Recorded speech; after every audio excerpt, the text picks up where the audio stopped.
बिस्मिल्लाहिर्रहमानिर्रहीम।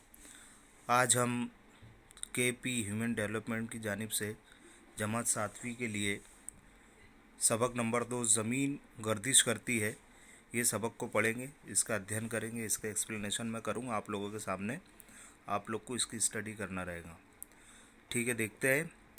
ज़मीन गर्दिश करती है। गर्दिश करना मतलब घूमना। ठीक है, गर्दिश करना मतलब घूमना। लट्टू, चकडोल वगैरह खिलौनों से आप खेलते हैं, वो यकसा तौर पर अपने महवर पर घूमते हैं। महवर वो जगह होती है जो जिस जगह से कोई चीज़ घूमती हो। जैसे फ़ैन है तो फ़ैन के ऊपर जो लगी हुई डंडी होती है वो एक महवर है। ठीक है, बिल्कुल इसी तरह हमारी ज़मीन गर्दिश करती है। कायनात में गर्दिश करने वाले मादों की तरह ज़मीन दो तरह की गर्दिशें हैं, यौमिया गर्दिश और सालाना गर्दिश। यौमिया मतलब एक दिन की गर्दिश और सालाना मतलब एक साल की गर्दिश। ज़मीन अपने महवर के गिर्द भी गर्दिश करती है और सूरज के गिर्द के अतराफ भी गर्दिश करती है। सूरज और चाँद और ज़मीन सब खिलाई मादे कायनात में गर्दिश कर रहे हैं। तुमने मेले में ऐसे चकडोल देखे होंगे और उसमें बैठे भी होंगे। उसकी बैठक में भी घूमती है और पूरा चकडोल भी घूमता है। देखो, मैंने जैसे आप लोग को बताया यहाँ पर सालाना गर्दिश और यौमिया गर्दिश। यौमिया गर्दिश जो है वो महवरी गर्दिश भी कहलाती है और सालाना गर्दिश जो है वो मदारी गर्दिश भी कहलाती है। ठीक है, तो सालाना मतलब एक साल की गर्दिश, पूरा एक साल लगता है घूमने के लिए ज़मीन को अपने महवर से, और जबकि एक दिन में अपने महवर पे घूमती हो तो उसे यौमिया गर्दिश कहते हैं। ठीक है, आगे देखते हैं। अपने स्कूल में खंबा खोटी एक खेल का नाम पैदल रास्ते में दी गई तफसीलात के मुताबिक लिखिए। ये मशरिक मगरिब सुतून के ज़रिए परछाई का नाप सब दिया है। इसके अलावा भी हम देखते हैं डायरेक्ट ज़मीन की महवरी गर्दिश के क्या मायने हैं। ज़मीन की महवरी गर्दिश के क्या मायने हैं ये देखना है, क्या मतलब होता है ज़मीन की महवरी गर्दिश की। एक लट्टू जिस तरह अपने महवर पर गर्दिश करता है उसी तरह ज़मीन अपने महवर पर इस्तवाई इलाके पर फ़ी घंटा 1670 किलोमीटर की रफ्तार से गर्दिश करके एक चक्कर पूरा करती है। इस चक्कर को पूरा करने के लिए 24 घंटे लगते हैं। 1670 जो है उसको पूरा करने के लिए 24 घंटे लगते हैं। सूरज दिन में ही क्यों दिखाई देता है?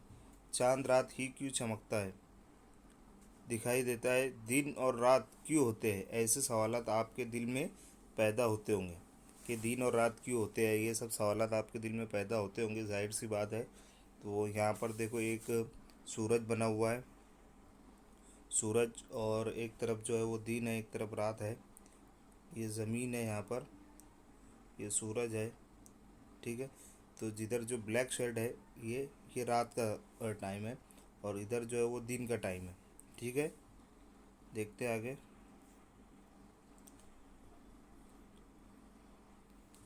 टॉर्च के ज़रिए भी हम समझ सकते हैं दिन रात को समझना। ये टॉर्च है।